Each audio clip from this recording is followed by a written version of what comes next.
Well, I'm very sorry that the universe has decided to erase my initial recording of level 2. So now I'm starting from, we've missed a few moments, but please bear with me while we catch up. Talking about the time cone, refinery of consciousness, and how that affects you and your journey of being an ascended master.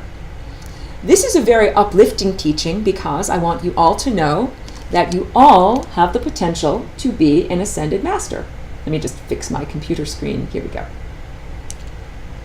Because of the time cone, and let me just erase, and for now people might be tuning in as if from the beginning. This is you, and this graphically represents all the possibilities and probabilities of your life. And then this is the one little timeline that actually allows you to exit your life. Every single person that has a time cone, or every single organism that has a time cone, has at least one way to get out of the time cone, has at least one timeline that would be considered the path of least likelihood and the path of ascended mastery. Let's define terms. When I say ascended master, what do I mean? Because there's a lot of writings and speakings and channelings about ascended masters and what is it. So I'll give you my definition. To be a master of your mind means that you have mastered the apparatus of your consciousness. That means that you think the thoughts that you choose to think. No one else is thinking your thoughts for you. So if your mind is like a piano, I'm just turning on my little piano over here. If your mind is like a piano, you are choosing the notes that you play. Like I'm choosing to play a note, choosing to play a note, choosing to play a note. No one else, no external entity is reaching in there and, making crazy notes like that. That is what most people's minds are like this. A little bit is you thinking, a lot of it is crazy caca poo-poo from the universe, all right? When you become a master, it means that you have pared away all of the excess flab, gotten rid of the static, and now it means that the only notes in your song, the only thoughts in your mind, are the thoughts that you intentionally place there. This doesn't necessarily mean that you are infallible. Like, I can intentionally play a wrong note. I can intentionally say, I'm going to play, a G when it really should have been a D. And maybe I didn't know that and I needed to explore. But the key is, no one else was in control of my mind when I did it. I chose to do that. It is similar to my artwork. My artwork is very precise and intentional.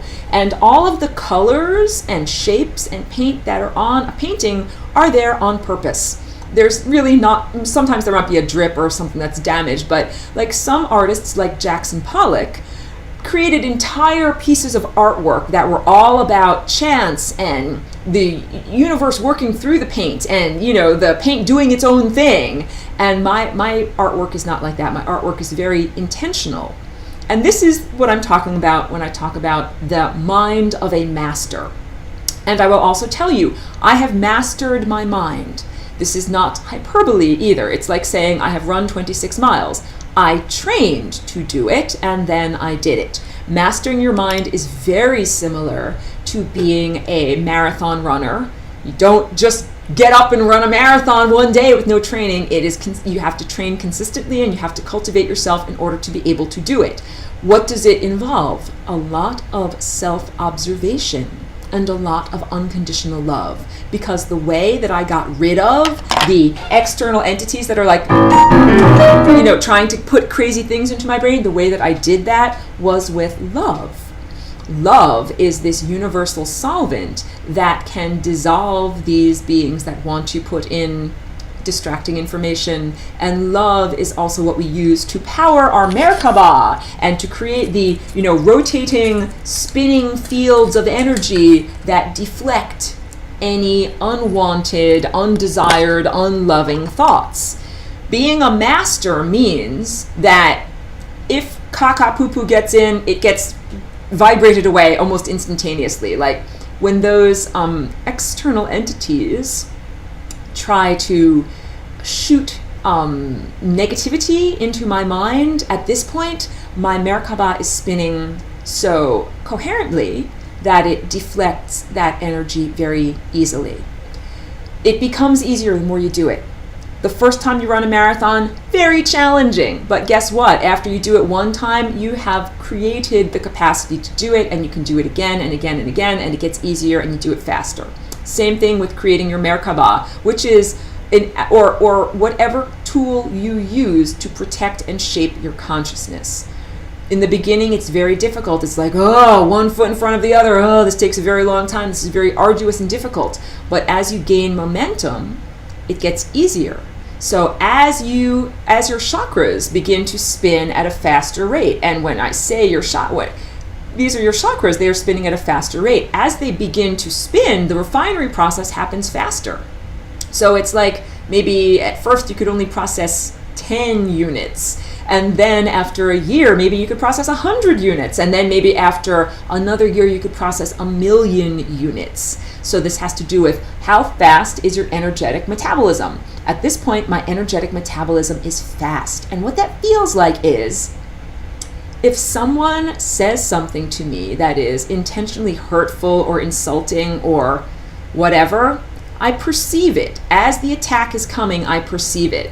Like imagine, in some movie, like a kung fu movie, like you're moving at a faster rate. So if your enemy is trying to punch you, you see the fist approaching your face, and you have time to think about it. You think, wow, that guy's trying to punch me. This is what it feels like now that I have raised my energetic metabolism and I'm moving at a much faster rate. I'm literally processing information and energy faster than most other people and many other people. And so when a person begins to say something insulting to me, or harmful or hurtful or whatever it is, it's like, oh, look at that. That fist is approaching my face. I now get to make choices about what I do. So of course, if someone were trying to punch me in the face, I would block that fist away, or I would do something in order to prevent it. So this has made it a lot easier, not only dealing with corporeal individuals who would like to, send harmful things, mind, concepts, thoughts, energy, or words at me, but also with non-corporeal beings. Most of the attacks that people receive in their mind and psychically are from non-corporeal beings. So I now see those attacks coming. I now get thoughts about doubt and insecurity and things like that will never happen. Like I see all of these assaults coming, and I can then choose how to protect myself from it and not have them punch me in the face, essentially. I bring this up to say, keep going on the journey, because even though it might be very difficult in the beginning levels of self-cultivation, when it might feel like you're constantly being attacked, constantly being impinged upon, like it's a constant struggle, there's no wiggle room, there's evil beings impinging upon you all the time, the more loving you are. And love means you understand where these beings and their attacks come from. That's why I do level 1, lesson 18 at the end of the level, so that we can cultivate some unconditional love and learn who we're dealing with. Now let's talk about aspects of consciousness and aspects of self. Who are we dealing with? Let me clear the ink here. This is the central unity consciousness. Oh, and it would be located right over here on this diagram. That's unity up there, the white light where everything resides. And then all of this is the dispersion of light as it is being diffracted or dispersed from that central, core consciousness. Let me just clear this for a moment.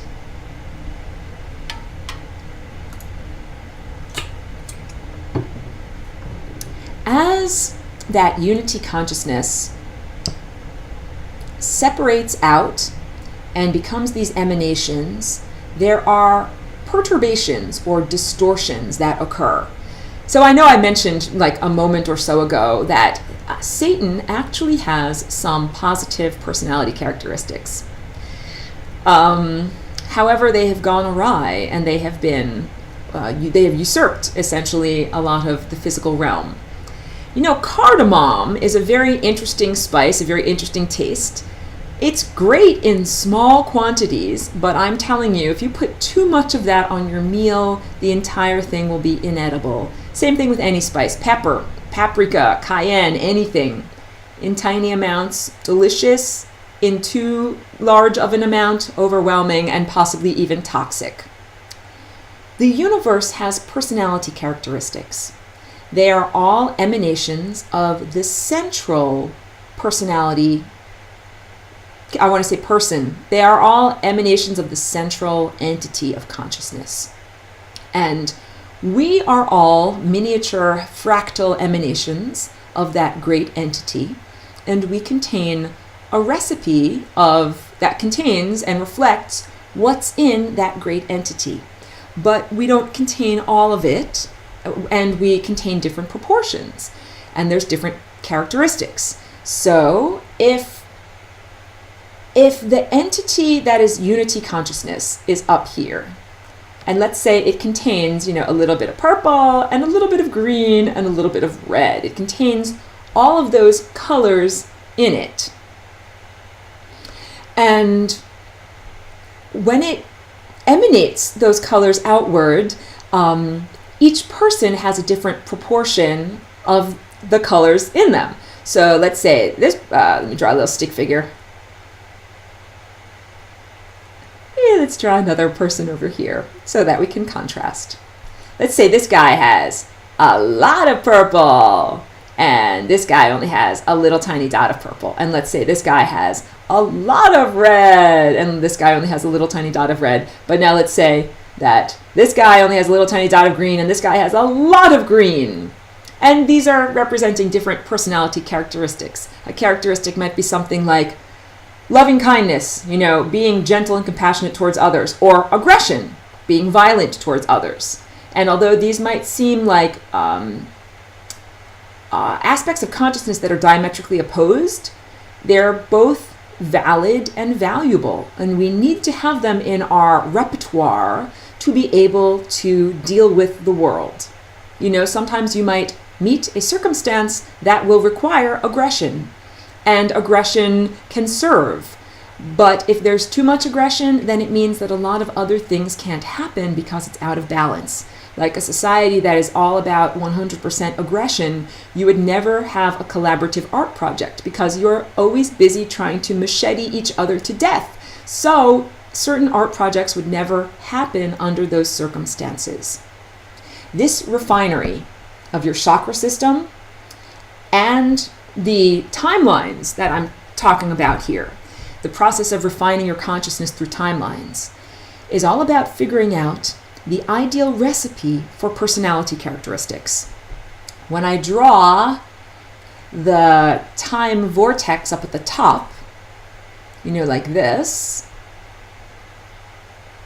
and you have this little wormhole here, the beings who can get through the wormhole are the beings that have cultivated the right recipe, and the personality characteristics that get through that wormhole are the personality characteristics that in that recipe are meant to be eternal.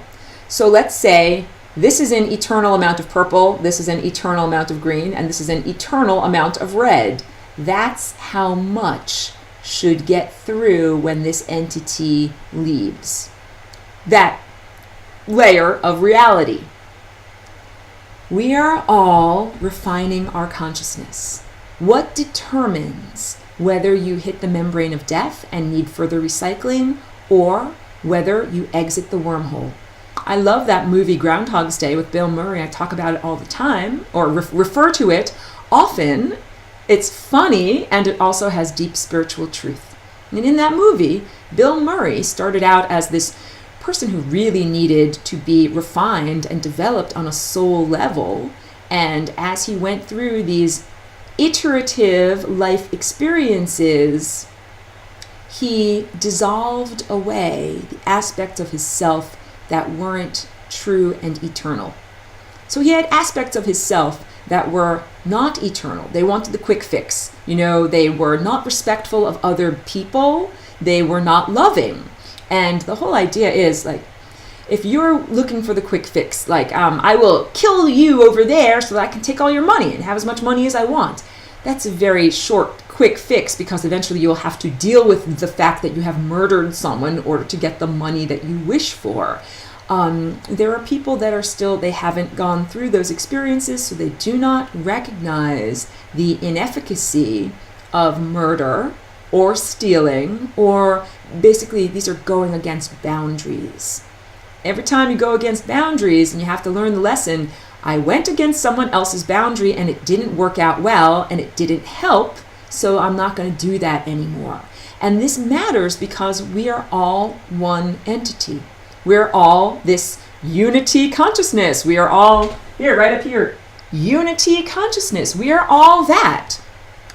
And yet we are individuated consciousnesses on our individual journeys, and we are not all at the same stage of refinement. Some people have a lot more iterations to go going through their time vortex before they're ready to exit. And this comes up to interesting things now about overlapping time vortexes. Let me clear ink so I can show you this. So overlapping time vortexes, and I spoke about this in the previous hour's lesson, and let me use 2 different colors so you can really see. Here is one vortex, and here is another vortex, and I hope that you can see that this one is a different color. Kind of, not really. These 2 vortexes contain individual timelines, and the timelines only have an area of coincidence where the vortexes overlap. So that little area that I just colored in right down there, that's places where people can meet and interact. But let's say that the meeting and interacting is, someone takes a machete and beheads me. That's not a positive interaction. That is not an interaction that will lead to me being on my ascended master's timeline. That would be, one of my far outliers over here.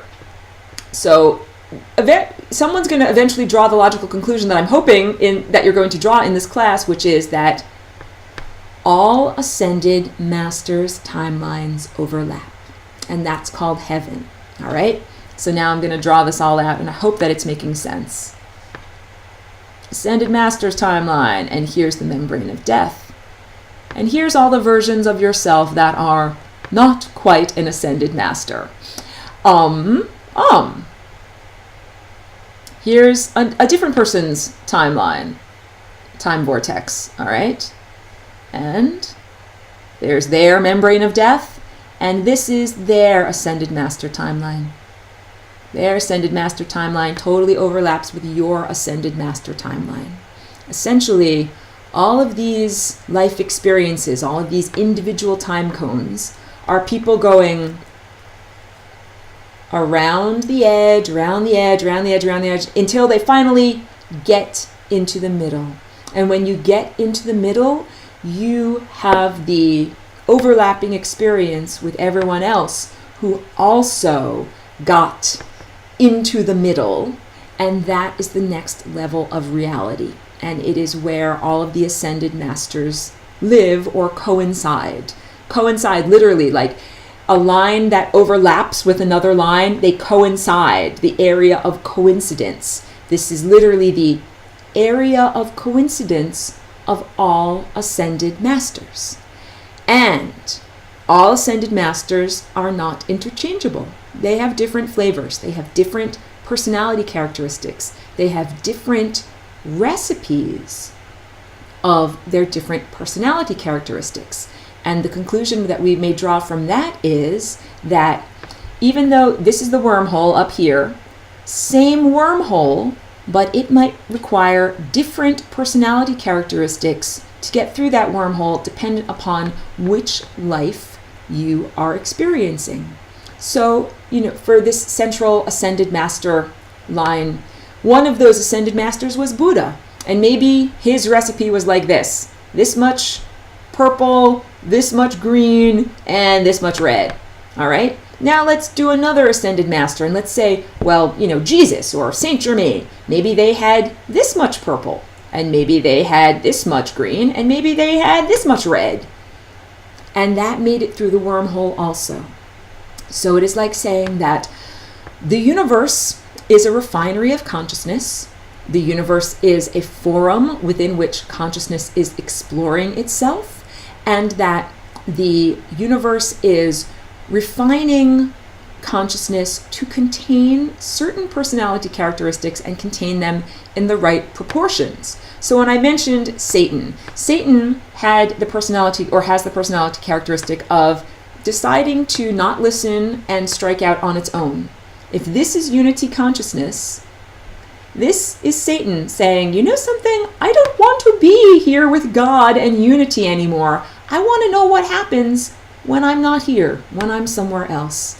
And we have wrapped up so much with the idea that this is evil and that this is bad and that this is wrong and you're going away from God and all these different things. And the truth is, if that impulse didn't exist, we wouldn't have this whole world. We wouldn't have this whole experience of this level of density. That in order to have the experience of being in this level of density, it is necessary to break off from unity consciousness. That is not in and of itself a negative personality characteristic. But if I took the proportions of a cake, and if I took a quarter of a teaspoon of salt and I turned it into 2 cups of salt, that cake would be toxic. Couldn't eat it. Wouldn't have the right balance of nutrients. Now we're talking about how things are going in the physical realm. There's a lot of this personality characteristic of going against God, going away from God or away from unity consciousness. Instead of a little tiny dot, this is how much we've got. I just drew a giant circle, this much. Too much salt is in this cake. There's too much salt in this level of dimension, this level of density of being separated from unity consciousness. And so we need to refine out that aspect of consciousness, but maybe leave a little bit in there. Okay, this has everything to do with Earth's ascension. And I have 3 minutes left on this, so I might have to pause for a moment, but you can ascend as an individual. And when you ascend as an individual, you change the state of your physical body into a higher dimensional state. And in so doing, you do not bring everything with you. Someone in a previous lesson asked if I would bring, will my poop and the contents of my colon ascend with me? This is an awesome question, because it's inside of you. It is a part of your body, and yet will it come with you? So the answer that I give is no. Your poop and the trillions of gut bacteria that digest your physical food, they will not necessarily come with you. They will ascend on their own trajectory. I spoke in this recording on this evening about one-celled organisms, that they can ascend also. First of all, one-celled organisms have a chakra system. All life has a chakra system, even down to, the tiniest little fragment of life. And even one-celled organisms are being refined according to their life choices. So maybe, if you're a one-celled organism living in my intestines, you have a great life because I eat organic food. But maybe if you make the choice to be a one-celled organism living in someone else's intestines, maybe you don't have a great life because maybe they eat nothing but genetically modified corn, and then that really screws you up inside. So even one-celled organisms are going through this process of choices and refinement and life choices. Here we go. Let me pause the recording in the background. Here we go. 2A. Save it. And then, good. And then I can get going on the second portion of this.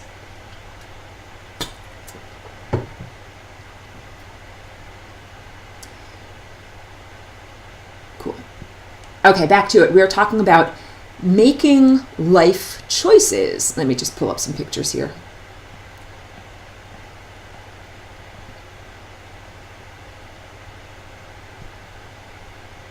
making life choices and which timelines you are associated with.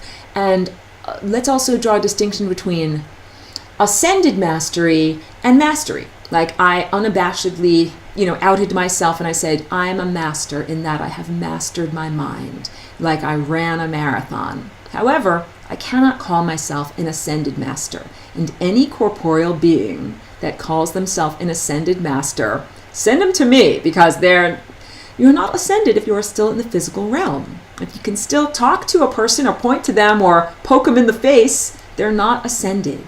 And there's nothing wrong with being unascended. If I were ascended, I would not be able to be doing a video recording here in this time and place, or making paintings that you could see. There's a great value to being able to talk with other people. However, I am absolutely on this central ascension timeline in my existence, in my life. I am occupying this core timeline, and I know that I will experience the events that will lead to my exiting this reality structure through that wormhole. And I'm not the only person that is going to be doing it. There will be many people doing this concurrently, and the planet herself will also be doing this concurrently. So I spoke a little bit about what it requires to be on this ascension timeline. And let's say I have a beautiful family member who's just turned 100. Can she be on the ascension timeline? The answer is yes. Because as long as you have the concept that some magical experience or magical substance or magical meeting will transform you and allow you to continue forward. So even though my Aunt Sylvia might be, a little old lady with white hair walking with a walker, if she holds forth the belief and the possibility, if she holds the space for the possibility that one day she could meet a visitor from another realm who could put her into a crystal healing chamber and rejuvenate her, or drink from the fountain of youth, or be exposed to some healing technology such as a sound technology, or ingest or inhale nanobites. Here we go. That we could ingest or inhale nanotechnology that would change and transform, or that you could eat a magical substance that would change and transform you. That is what is required in terms of being able to continue on your consciousness journey. Do not be concerned about what you look like on your consciousness journey, because what if, when you get to this point here, you radically transform your appearance, but your consciousness continues onward. So when we talk about the Ascended Master timeline now, we're talking about continuity of consciousness. That means the story of yourself and the story of who you are doesn't have that breakage. When people hit the membrane of death, they're severed. And the story of who you are is severed at that moment. When you achieve continuity of consciousness, you have integument that ties together who you were as the person that just died or exited that reality, and who you are now in this new level of reality.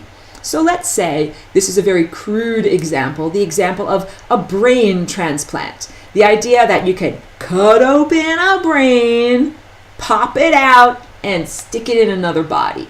This is a very crude example.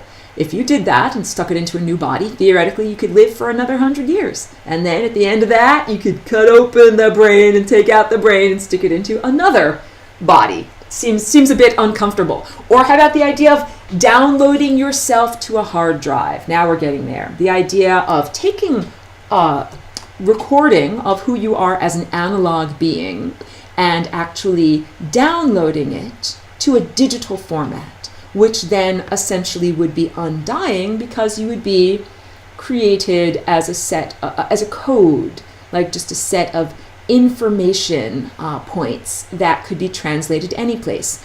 I bring this up as examples.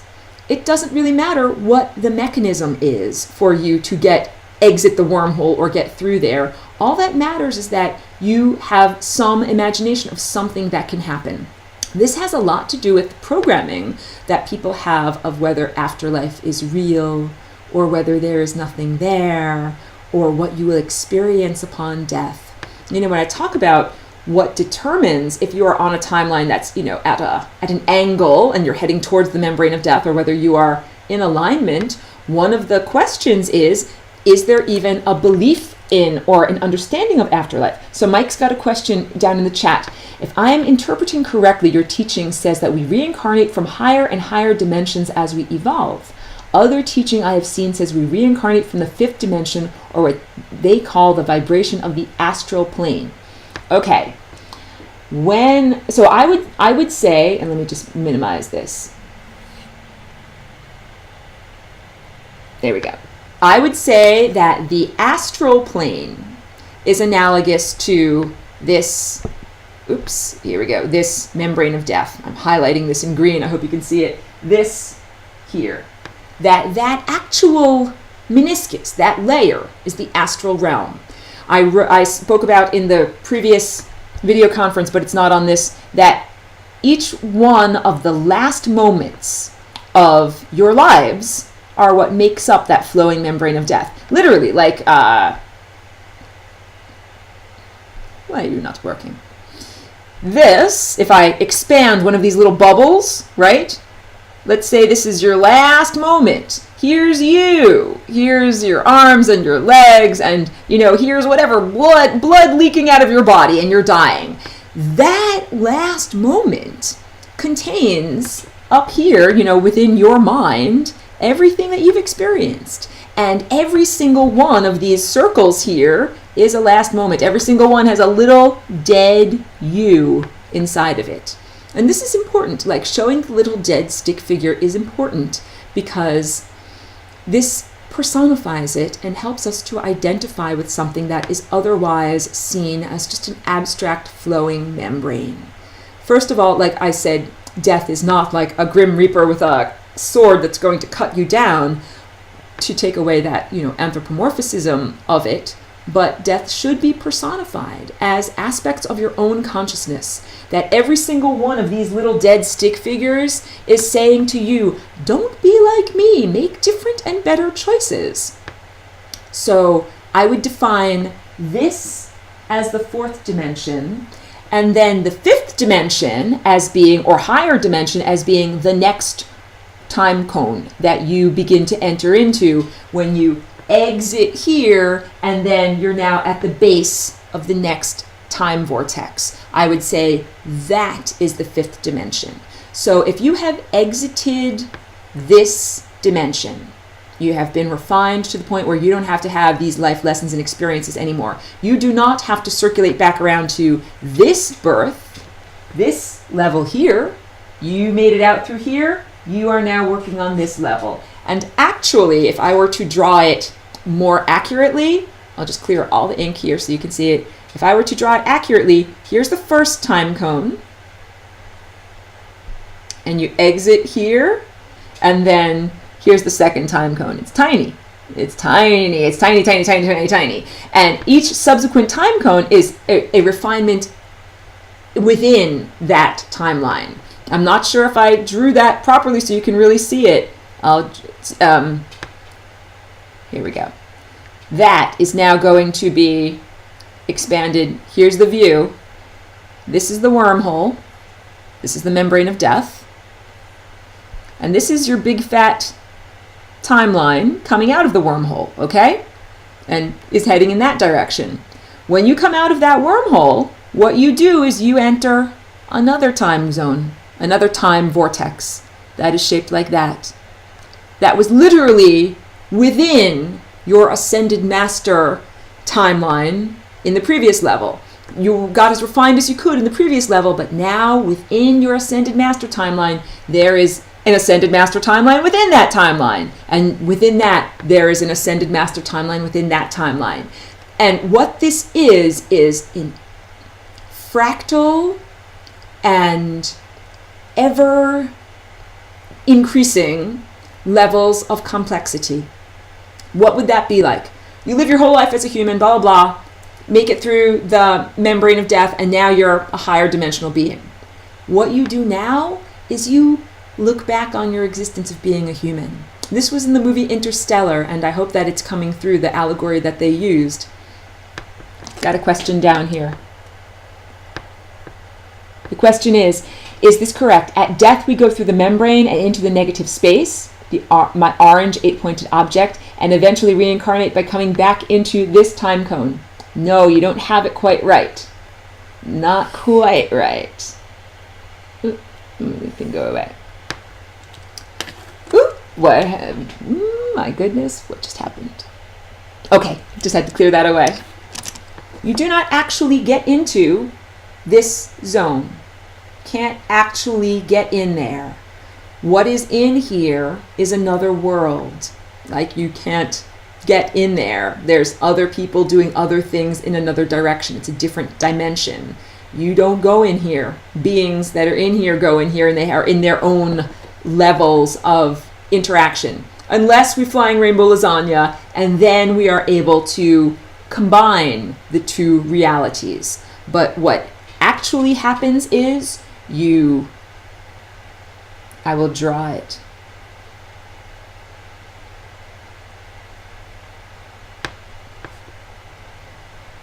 You never go through like this. That's not possible. If you are at an angle like that, like if this is your birth, and if you're at an angle like that, you're always going to hit the membrane of death, and that would look like hitting the membrane and then having to circulate back around. So it would be like going up and then having to circulate back around.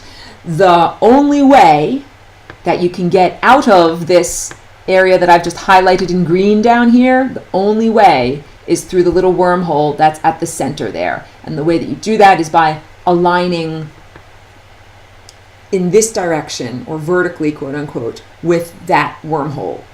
And when I was speaking in level 1 chakra teaching, I was saying how we basically have energy moving in two directions, the circular path and the vertical or linear path, and that the linear path is actually created by a circular thing being seen on edge. This is what we've got here. This green timeline, this is the only direction of energy that is supposed to exist. We're not supposed to have energy that's at this angle. We're supposed to have energy that is at this angle.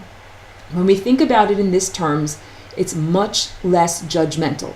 It's not about whether you are a good boy or a good girl. Will you get into heaven? Will you have an afterlife? Are you worthy? It's not about that at all. It's a question of, is your energy in the right direction? Is it situated at the correct angle?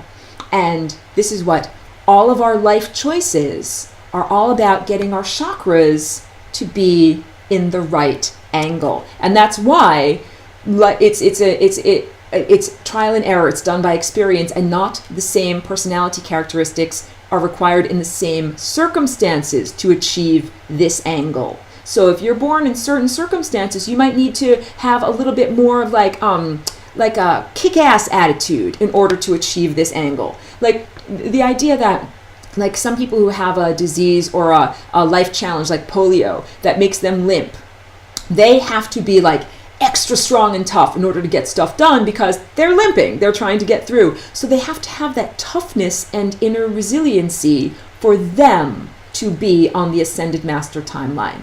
Some people are in a situation where it's very accommodating and it's very beautiful, and it doesn't require that sense of like toughness and strength against adversity, and they can be more soft and open.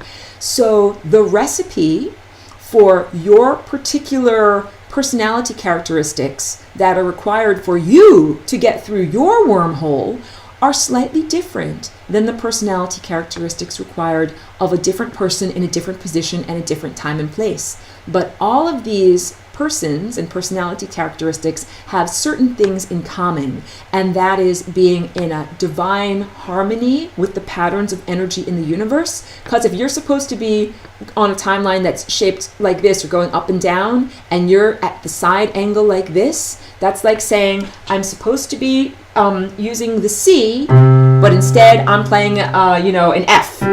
And like, that's not working with the harmonics of the universe. And when you hit the membrane of death, that is the universe's way of saying, you played a wrong note, keep going and try it again.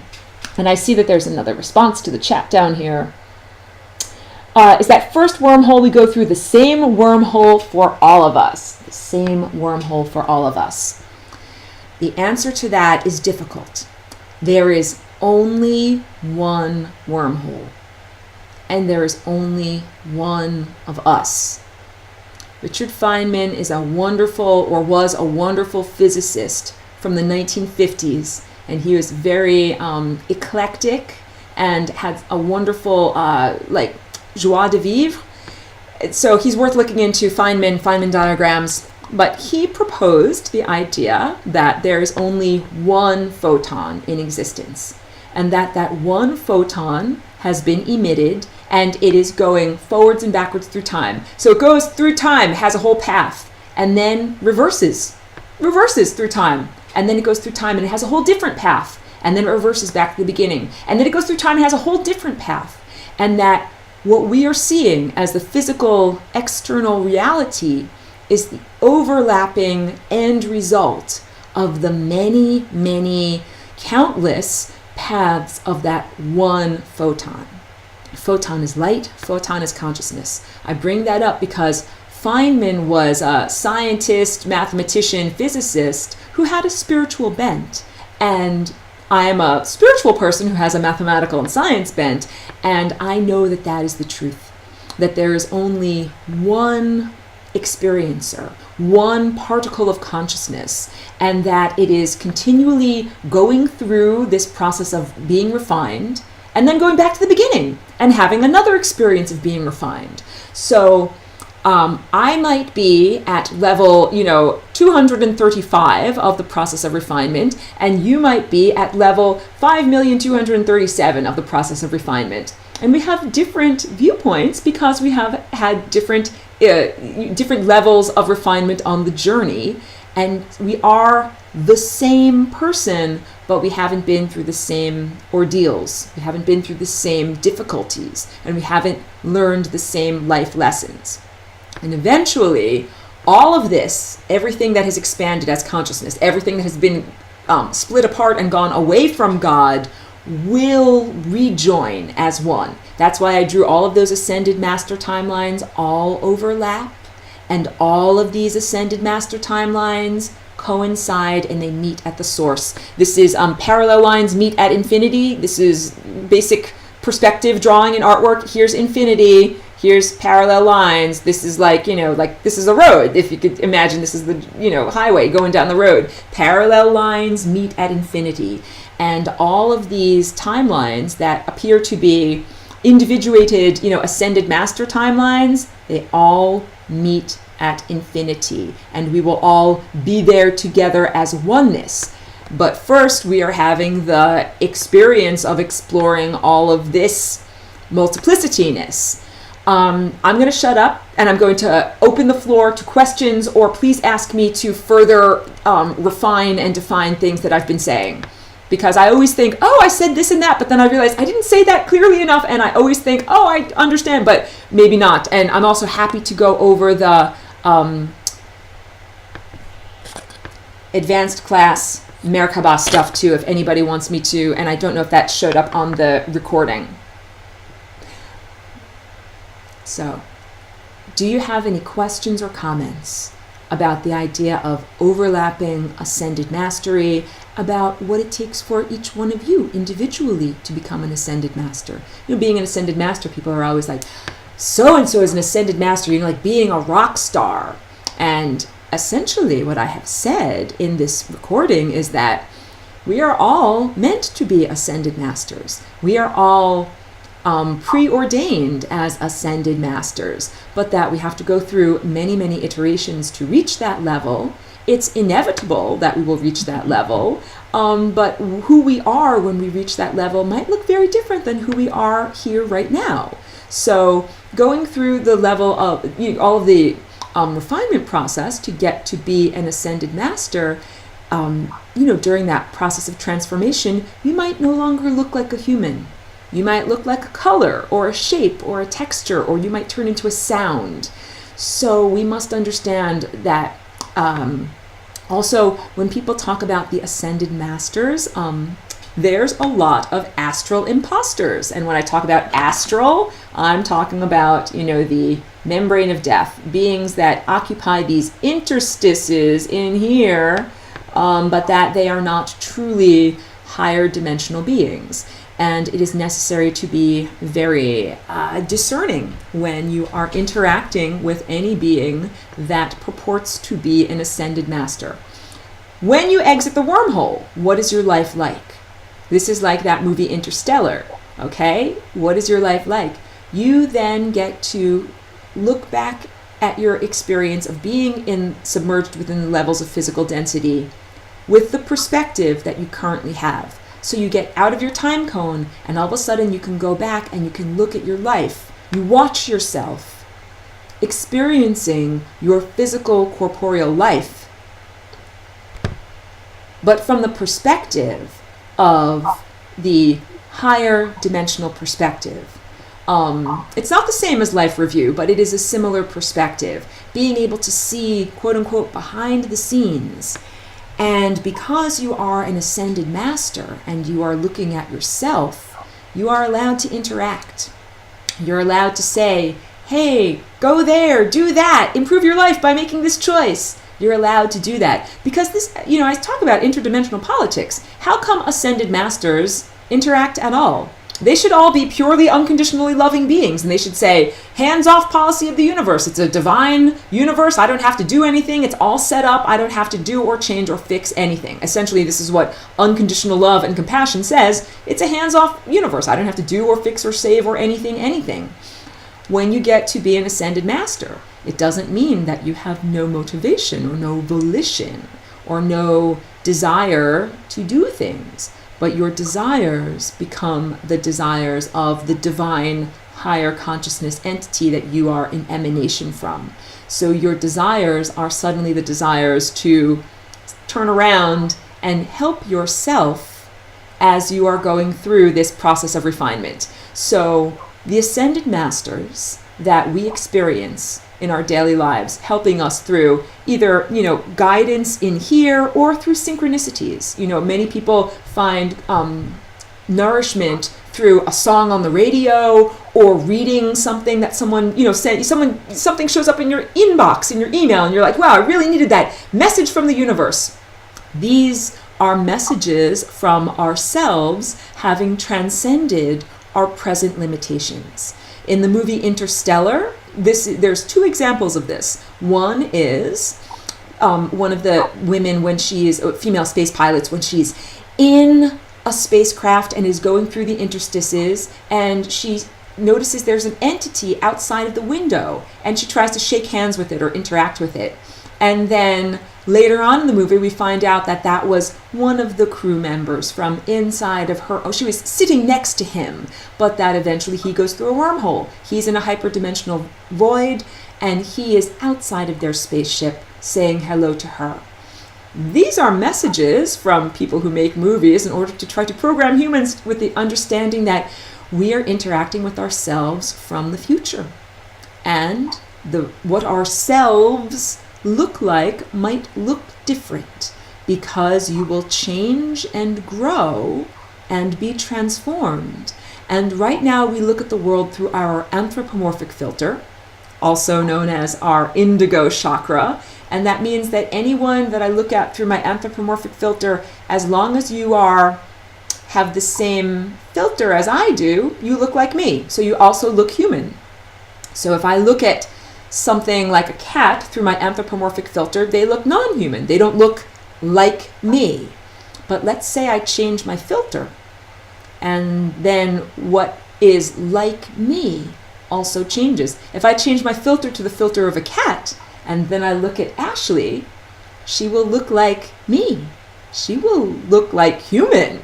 I'm trying to say that we look at others as being different because we have a lens of perception that we wear in front of our face. And if someone matches our lens of perception, then we see them as being the same. When you change your lens of perception to being an ascended master, then all of the other ascended masters will look to you like you.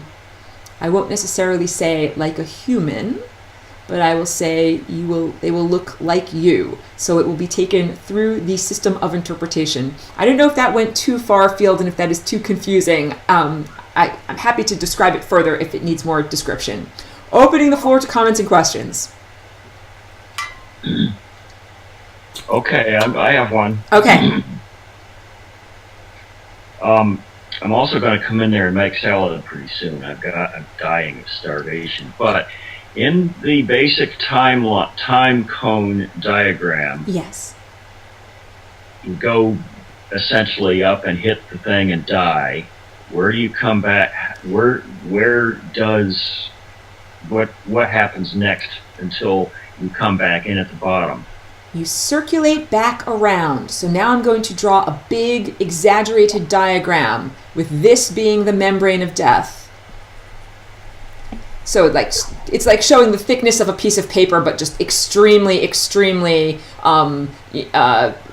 exaggerated. And now let's say this is you. You're going forward in your timeline, and you hit the membrane of death over here. And this is you. This is your last moment, and here's you as a little person. You get unraveled like a sweater.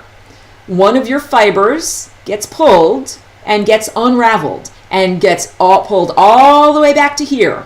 All of the everything that you are is unraveled and flows back to here. Now, since you were on this timeline, you've already taken care of all of this zone. So all of this raw material of who you are then goes to here. And then you start circulating forward from this position. Okay, so you're advancing a little closer to the center each time? Exactly. Roughly? Exactly. Like a needle on an old analog record, you are circulating closer and closer and closer to the spindle. Okay. And in the diagram, are you passing somewhere along the surface of the torus to get from the death to the birth? That's exactly it. The surface of the torus is the journey of death to birth. You got it. Okay. Right on, right on. Yes. That is what this is the key realizations. These chakras that I'm drawing over here, these are all births and deaths. Versions of you, little tiny dead stick figures. That's what you would see. If I had the equipment and the time to be able to do this, I could do an animation of tons of little, dead stick figure people all circulating around. That's what our chakras are made of. And from the perspective of a higher dimensional being, when they look at you, that's what they see. They don't see this. They don't see your physical face. They don't see you sitting here in a chair. They see all of these possible versions of you, birth and death, circulating around and around and around. And it's an ever-shifting mosaic based upon what you're currently thinking, feeling, believing, and doing. So this, my thing in the back, I have to wrap up. That's come to the conclusion of that. So, and my other thing I am going to turn off so I think you can see me a little bit better. Cool, I'm going to just turn off the projector because that's all completed. I always feel like I have so much that I want to convey in these, and I'm not certain if I have gone through all of the everythings of it. So that's why I say if it is not clear, please ask me, and I'm happy to further elucidate or give some more. And you know what I'm also doing? Here we go. So I'm also ending the screen record. So don't be concerned. Here we go. Technology, please work.